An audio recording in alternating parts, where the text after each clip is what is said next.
السلام علیکم ورحمۃ اللہ وبرکاتہ۔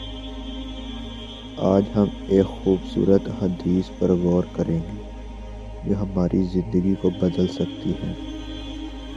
حضرت محمد صلی اللہ علیہ وآلہ وسلم نے فرمایا، یقیناً اعمال کا دار و مدار نیتوں پر ہے۔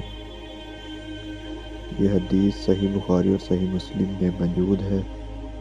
یہ حدیث ہمیں یاد دلاتی ہے کہ ہر عمل کا اجر نیت پر منحصر ہوتا ہے۔ اگر آپ نماز پڑھ رہے ہیں، کسی کی مدد کر رہے ہیں یا اپنے ذاتی مقاصد حاصل کر رہے ہیں تو اللہ تعالیٰ کی بارگاہ میں وہی عمل مقبول ہوگا جو خالص نیت سے کیا گیا ہو۔ یہ حدیث ہمیں اپنی نیتوں کو درست کرنے اور ہر کام اخلاص کے ساتھ کرنے کی ترغیب دیتی ہے۔